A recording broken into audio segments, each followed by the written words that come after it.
নমস্কাৰ ছাত্ৰ ছাত্ৰীসকল ই কক্ষালৈ তোমালোকক স্বাগতম জনাইছো মোৰ নাম অবিস্মৃতা বৰঠাকুৰ আজি আমি আলোচনা কৰিম অষ্টম শ্ৰেণীৰ দ্বাদশটি পাঠ সুখ নামৰ কবিতাটিৰ অনুশীলনীত সন্নিবিষ্ট হৈ থকা প্ৰশ্ন উত্তৰসমূহৰ বিষয়ে ছাত্ৰ ছাত্ৰীসকল ইতিমধ্যে আমি আন এটা শ্ৰেণীত আনন্দচন্দ্ৰ আগৰৱালাদেৱে ৰচনা কৰা এই সুন্দৰ কবিতাটোৰ বিষয়ে আলোচনা কৰিছো আজি সেই কবিতাটোৰ ওপৰত ভিত্তি কৰি তোমালোকৰ পাঠত দিয়া প্ৰশ্নসমূহৰ বিষয়ে আলোচনা কৰিম গতিকে চাওচোন আহা প্ৰথম প্ৰশ্নটি কি দিয়া আছে প্ৰথম প্ৰশ্নটো দিছে কবিতাটো শুদ্ধ উচ্চাৰণেৰে পঢ়া গতিকে কবিতাটি আমি আলোচনা কৰোতে ইতিমধ্যে আমি সেই কবিতাটি সুন্দৰকৈ আবৃত্তি কৰিছিলো আৰু আলোচনাও কৰিছিলো গতিকে তোমালোকেও ঘৰত এই কবিতাটি শুদ্ধ উচ্চাৰণেৰে পঢ়িবলৈ চেষ্টা কৰিবা তাৰ পিছৰ প্ৰশ্নটিত আছে কবিতাটিও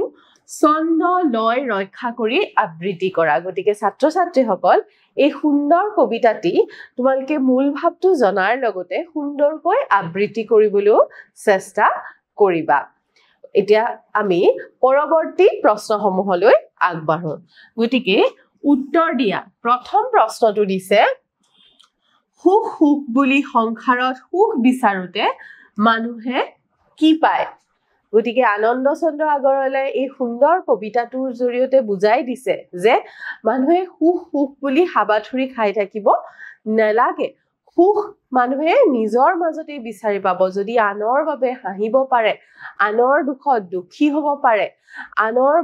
আনন্দত আনন্দিত হ'ব পাৰে তেতিয়াই মানুহ সুখী হ'ব পাৰে বুলি কৈছে সকলোকে যদি নিজৰ বুলি আকুৱালি ল'ব পাৰে তেতিয়া মানুহে জীৱনত সুখ বিচাৰি পায় বুলি কৈছে আৰু কিন্তু মানুহে যদি সুখ সুখ বুলি হাবাথুৰি খাই ফুৰে হাহাকাৰ কৰি ফুৰে তেতিয়া মানুহে কি পায় বুলি কৈছে দুখৰ উপৰি দুখহে পায় বুলি কৈছে গতিকে সুখ সুখ বুলি সংসাৰত সুখ বিচাৰোতে মানুহে দুখৰ উপৰিও দুখ পায় যেতিয়া মানুহৰ সকলো মানুহৰে সুখৰ সংজ্ঞা বেলেগ কিন্তু মানুহে যেতিয়া সুখ সুখ বুলি বলিয়া হৈ থাকে সুখ বিচাৰি যেতিয়া ঘূৰি ফুৰে তেতিয়া কিন্তু মানুহে জীৱনত দুখহে পায় আৰু প্ৰকৃত সুখ পাবলৈ হলে আমি আনক ভাল পাব লাগিব নিজৰ স্বাৰ্থ পৰা আঁতৰাই আনৰ বাবেও কাম কৰিব লাগিব তেতিয়াহে আমি প্ৰকৃততে সুখী হ'ম বুলি কবিয়ে কৈছে তাৰ পিছৰ প্ৰশ্নটো চাওঁ আহা কবিয়ে মানুহক দিন কণা বুলি কিয় কৈছে কাৰণ মানুহে সুখক দেখিও নেদেখে মানুহৰ সুখ মানুহৰ হাততেই আছে মানুহৰ কৰ্মৰ জৰিয়তে মানুহ সুখী হ'ব পাৰে কিন্তু সেই সুখ মানুহে বিচাৰি ফুৰে আন ঠাইত গতিকে সেইবাবেই কি বুলি কৈছে মানুহক দিন কণা বুলি কৈছে মানে দেখিও নেদেখা দিন কণা বুলি যাক কোৱা হয় যি দিনত নেদেখে গতিকে দেখিও যেতিয়া মানুহে নেদেখে সেইবাবে কবিয়ে মানুহক কি বুলি কৈছে দিন কণা বুলি কৈছে কবিয়ে মানুহক দিন কণা বুলি এই কাৰণেই কৈছে কাৰণ মানুহে সংসাৰত সুখৰ সন্ধানত ঘূৰি ফুৰে আৰু সুখ বিচাৰোতে দুখৰ উপৰি দুখ পাবলগীয়া হয় কিন্তু সেই সুখ কিন্তু মানুহৰ হাততেই থাকে মানুহৰ কাষতেই থাকে কিন্তু সেয়া মানুহে বিচাৰি ল'ব নেজানে আৰু সেইবাবে মানুহক তেওঁ কি বুলি কৈছে দিন কণা বুলি কৈছে তাৰ পিছৰটো চাওঁ হা সুখ পাবলৈ হলে আমি কি বলিদান দিব লাগিব গতিকে সুখ পাবলৈ হলে আমি নিজৰ স্বাৰ্থপৰ হলে নহব নিজৰ স্বাৰ্থ বলিদান দি আনৰ কাৰণেও চিন্তা কৰিব লাগিব বুলি কবিয়ে এই কবিতাটিৰ জৰিয়তে কৈছে গতিকে সুখ পাবলৈ হলে আমি নিজৰ স্বাৰ্থৰ বলিদান দিব লাগিব পৰৱৰ্তী প্ৰশ্নটো চাওঁ আহা পৰম পিতাৰ সন্তান বুলি কাক কোৱা হৈছে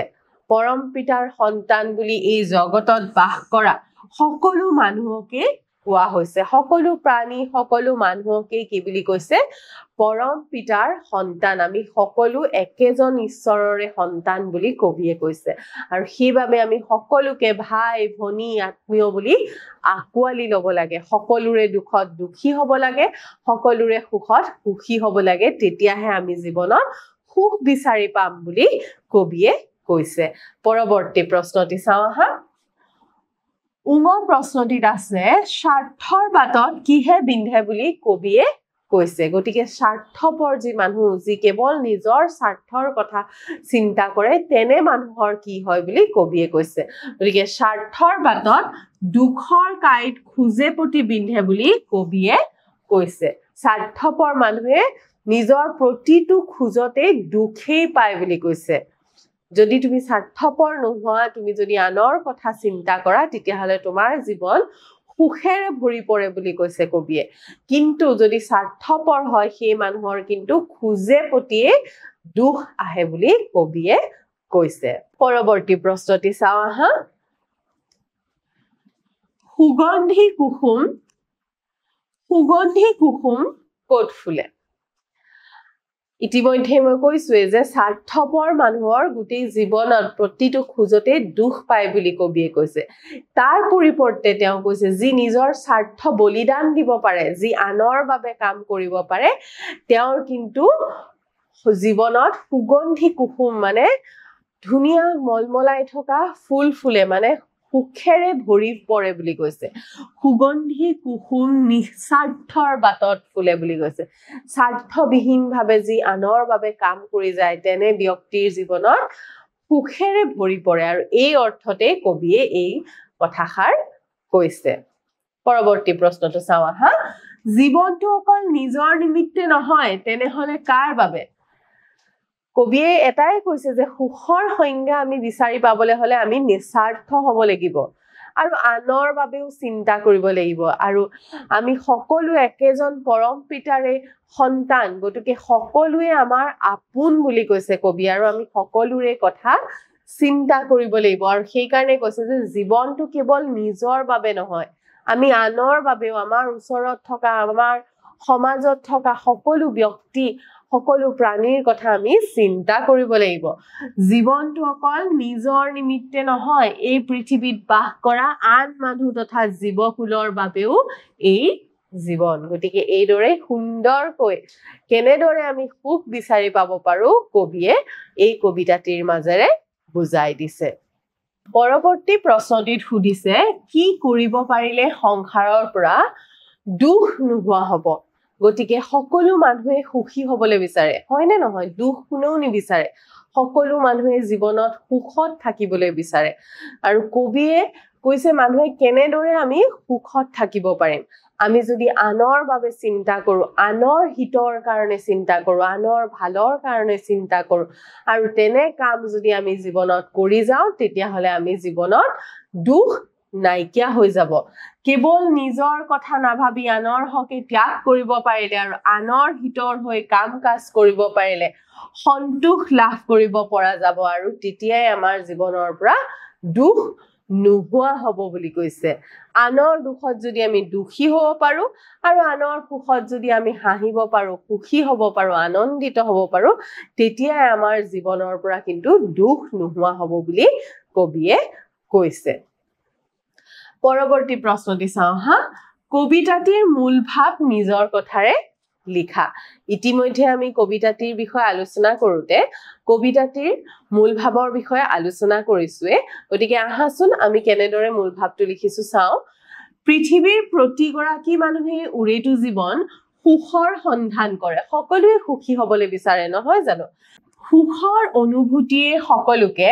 ৰোমাঞ্চিত কৰি তোলে কিন্তু এই সুখৰ সূত্ৰ প্ৰত্যেকৰে বাবে বেলেগ বেলেগ হ'ব পাৰে গতিকে সুখ সকলো মানুহে কিন্তু বেলেগ বেলেগ কথাতে বিচাৰি পাব পাৰে সুখ বিচাৰি আকৌ বহুতে দুখৰ সাগৰতহে ককবকাই থাকিব লাগে আৰু যেতিয়া মানুহে খুব স্বাৰ্থপৰ হয় কেৱল নিজৰ কথা চিন্তা কৰে তেনে ক্ষেত্ৰত দেখিবলৈ পোৱা যায় তেনে মানুহ সুখী হোৱাৰ পৰিৱৰ্তে দুখীহে হোৱা দেখিবলৈ পোৱা যায় জীৱনৰ তাৎপৰ্য অনুধাৱন কৰা মানুহে জানে যে আনৰ সুখত সুখী আৰু আনৰ দুখত দুখী অনুভৱ কৰিব পাৰিলেহে প্ৰকৃত সুখৰ মুখ দেখাটো সম্ভৱ গতিকে জীৱনত আমি প্ৰকৃত সুখ কেতিয়া পাম বুলি কবিয়ে কৈছে যেতিয়া আমি আনৰ দুখত দুখী হ'ব পাৰিম আৰু আনৰ সুখত সুখী হ'ব পাৰিম এই কেইটা কাম আমি কৰিব পাৰিলেই জীৱনত সুখী হ'ম বুলি কৈছে কবিয়ে কৈছে পৰৰ কাৰণে কান্দিব জানিলে কান্দোনতো সুখ পায় যদি আমি আনৰ দুখত দুখসমূহ ভগাই ল'ব পাৰো তেতিয়াহলে সেই কান্দোনতো সেই দুখতো আমি কিন্তু এক সন্তুষ্টি এক সুখ লাভ কৰিব পাৰো সেয়ে আনৰ মাজত নিজকে বিলাই দিব পাৰিলে নিজক আবিষ্কাৰ কৰিব পাৰিলে আৰু নিস্বাৰ্থভাৱে আনক আপোন কৰিব পাৰিলে জীৱন সুখময় হৈ পৰে পৃথিৱীখনেই আমাৰ ঘৰ আমি সকলোৱে ভাই ভনী এই বুলি ল'ব পাৰিলে আমাৰ জীৱন সুখময় হৈ পৰিব জীৱন হৈ পৰিব অৰ্থপূৰ্ণ আৰু শেষত কৈছে যে যেহেতুকে আমি একেজন ঈশ্বৰৰে সৃষ্টি গোটেই পৃথিৱীখনেই আমাৰ ভাই ভনী সকলোকে যদি আমি আপোন কৰিব পাৰো সকলোৰে বাবে যদি আমি চিন্তা কৰিব পাৰো সকলোৰে সুখত সুখী হ'ব পাৰো দুখত দুখী হ'ব পাৰো তেতিয়াই আমি কিন্তু জীৱনত প্ৰকৃত সুখ বিচাৰি পাম বুলি এই কবিতাটিৰ জৰিয়তে কবিয়ে কৈছে গতিকে এইখিনিয়ে হৈছে কবিতাটিৰ মূল ভাৱ কবিয়ে কৈছে যে আমি সুখ সুখ বুলি হাবাথুৰি খাই থাকিব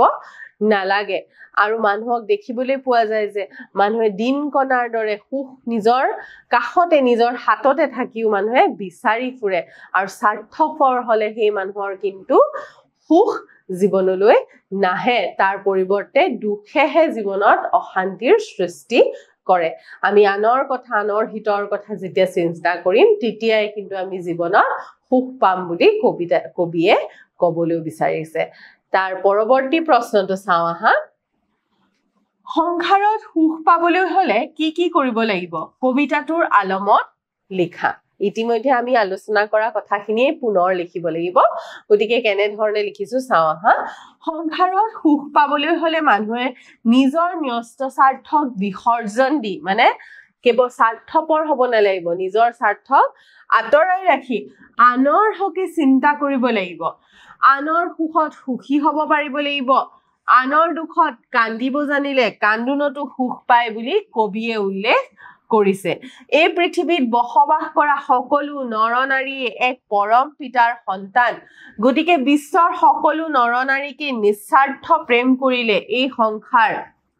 সুখেৰে পৰিপূৰ্ণ হৈ পৰিব সেইবাবে আমি বিশ্ব প্ৰেমৰ বান্ধোনেৰে বান্ধ খাই সকলোকে ভাই ভনী বুলি গণ্য কৰা উচিত গতিকে আমি যদি সকলোকে আপোন কৰি ল'ব পাৰো আৰু নিজৰ কথা কেৱল চিন্তা নকৰি আনৰ কথাও যদি চিন্তা কৰিব পাৰো তেতিয়াই আমি সুখ পাব পাৰিম বুলি এই কবিতাটোৰ জৰিয়তে বুজিব পাৰিছো পৰৱৰ্তী প্ৰশ্নটো তোমালোকৰ আছে তলৰ শব্দবোৰৰ অৰ্থ শব্দ সম্ভাৰ আৰু অভিধান চাই লিখা গতিকে তোমালোকৰ কবিতাটিৰ পৰা কিছু শব্দ প্ৰশ্নলৈ তুলি দিছে আৰু সেই সমূহৰ অৰ্থ লিখিবলৈ দিছে ইতিমধ্যে আমি অৰ্থসমূহ লিখিছো চাওচোন আহা প্ৰথমটো দিছে দিন কণা মানে হৈছে দিনতে নেদেখা যেটো আমি দেখিও নেদেখা বুলি কৈছো স্বাৰ্থ নিজৰ লাভ বা মংগলৰ কথা চিন্তা কৰা বলিদান ত্যাগ বা উৎসৰ্গা থিত মানে স্থিৰ হোৱা হিত মানে আনৰ ভাল বা মংগল চিন্তা কৰা মংগল বা উপকাৰী সন্তোষ আনন্দ বা হৰ্ষ মনত যেতিয়া আমি সন্তোষ পাওঁ মানে আমি শান্তি পাওঁ আনন্দ পাওঁ হেতু কি বুলি কোৱা হয় সন্তোষ পোৱা বুলি কোৱা হয় তাৰ পিছত সোৱা গাই গুটা পেটে ভৰাল মানে স্বাৰ্থপৰ পবিত্ৰ কুচি বা শুদ্ধ তৰি মানে হৈছে নাও বা নৌকা যথাৰ্থ মানে উপযুক্ত বৰত মানে ব্ৰত বা উপবাস বুলি কোৱা হয় পৰম পিতা মানে হৈছে ঈশ্বৰৰ কথা কৈছে নিস্বাৰ্থ মানে স্বাৰ্থ নথকা স্বাৰ্থপৰতা যেতিয়া নাথাকে তাক আমি কি বুলি কওঁ নিস্বাৰ্থ বুলি কওঁ উৰ মানে হৈছে অন্ত বা শেষ অভাৱ আমি অভাৱ শব্দটো ব্যৱহাৰ কৰিয়ে থাকো অভাৱ মানে হৈছে অনাটন বা লাগতিয়াল বস্তু নথকা যেতিয়া আমাৰ প্ৰয়োজনীয় বস্তুখিনি আমি যোগাৰ কৰি ল'ব নোৱাৰো তেতিয়া আমি সেই সমূহৰ অভাৱ অনুভৱ কৰো পমি যোৱা মানে লীন হৈ যোৱা বা গলি যোৱা সামৰ্থ যোগ্যতা শক্তি হুল মানে হৈছে সৰু কাইট বা জুং যিসমূহ আমাক বিন্ধে সেইবিলাকক কি বুলি কোৱা হয় হুল বুলি কোৱা হয় পৰৱৰ্তী প্ৰশ্নটি চাওঁ আহা 7 নম্বৰ প্ৰশ্নটো দিছে কবিতা ফাকিৰ পৰা এছুৱা উঠাই দিছে আৰু তাৰ ওপৰত ভিত্তি কৰি এটি প্ৰশ্ন দিছে চাও আহা দেখিও নেদেখা কিয় দিনকণা সুখে হাততে আছে যিয়ে দিব পাৰে স্বাৰ্থ বলিদান সুখ ফুৰে পাছে পাছে কবিয়ে দিনকণা বুলি কাক আৰু কিয় কৈছে মানুহৰ পাছে পাছে সুখ ফুৰিবলৈ মানুহে কি কৰিব লাগিব গতিকে কবিয়ে কি কব বিচাৰিছে উত্তৰটো চাও হা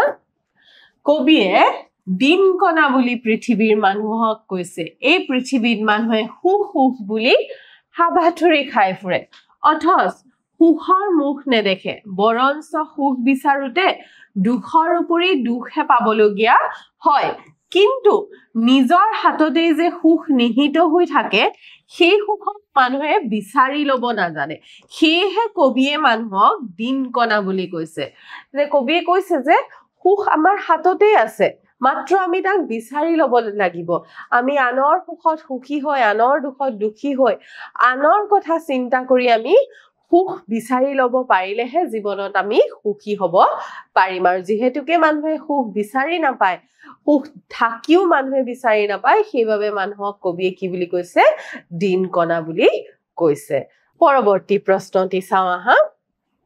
প্ৰসংগ সংগতি লগাই ব্যাখ্যা কৰা তোমালোকৰ কবিতাৰ এছুৱা কবিতা ইয়াতে দিয়া হৈছে আৰু সেই কবিতাটিৰ সেই কবিতা ফাকিৰ প্ৰসংগ সংগতি লগাই ব্যাখ্যা কৰিবলৈ কৈছে যথাৰ্থ নিস্বাৰ্থ মৰমী জীৱন বিশ্বপ্ৰেমী ভৰপুৰ বিশ্বৰ সকলো ভাই ভনী তাৰ সুখৰ নপৰে উৰ গতিকে এই কবিতা ফাকিৰ জৰিয়তে কবিয়েনো কি বুজাব চেষ্টা কৰিছে চাওচোন হা উক্ত কবিতা ফাকি আমাৰ পাঠ্যপুথি অংকুৰণৰ অন্তৰ্গত সুখ নামৰ কবিতাটোৰ পৰা তুলি দিয়া হৈছে তোমালোকে ইয়াতে কবিজনৰ নামো উল্লেখ কৰিব পাৰা যে এই কবিতাটি আনন্দ চন্দ্ৰ আগৰৱালা দেৱে ৰচনা কৰা সুখ নামৰ কবিতাটিৰ পৰা তুলি দিয়া হৈছে মানুহে সুখ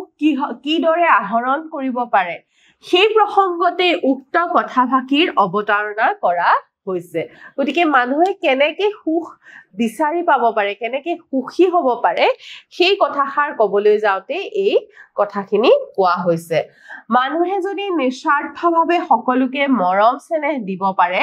তেনেহলে জীৱনটো সুখেৰে উপচি পৰে বিশ্বৰ সকলো মানুহকে নিজৰ ভাই ভনী ৰূপে গ্ৰহণ কৰিব পাৰিলে বিশ্বত প্ৰেম ভাৱ উপচি পৰিব আৰু সংসাৰখনো এখন সুখৰ ঠাই হৈ পৰিব বুলি কবিয়ে কৈছে গতিকে আমি যদি সকলোকে আপোন কৰি লব পাৰো পৃথিৱীখনে এখন সুখৰ ঠাই হৈ পৰিব আমি যদি সকলোৰে কথা চিন্তা কৰিব পাৰো কেৱল নিজৰ স্বাৰ্থৰ কথা চিন্তা নকৰি সেই মানুহজনে সেই ব্যক্তিজনে সকলোতকে সুখী হ'ব বুলি কবিয়ে কৈছে আৰু যিসকল লোকে বিশ্বপ্ৰেমৰ ভাৱেৰে অনুপ্ৰাণিত হৈ নিজৰ ব্যক্তিগত স্বাৰ্থক জলাঞ্জলি দি প্ৰেম ভাতৃত্ববোধৰ মনোভাৱেৰে আগবাঢ়ে তেনে মানুহৰ জীৱনটো সুখৰ উৰ নপৰে বুলি কবিতাটোত উল্লেখ কৰিছে গতিকে এইদৰে যে কেৱল নিজৰ স্বাৰ্থৰ কথা নাভাবি আনৰ ভাৱেও নিজৰ জীৱনটো এৰি দিব পাৰে তেনে মানুহে প্ৰকৃতাৰ্থত সুখী হয় বুলি কবিয়ে কৈছে গতিকে ছাত্ৰ ছাত্ৰীসকল আজিৰ শ্ৰেণীত আমি ইমানখিনি প্ৰশ্নৰ বিষয়ে আলোচনা কৰিছো ইয়াৰ পাছৰ শ্ৰেণীত আমি পৰৱৰ্তী প্ৰশ্ন উত্তৰসমূহৰ বিষয়ে আলোচনা কৰিম ধন্যবাদ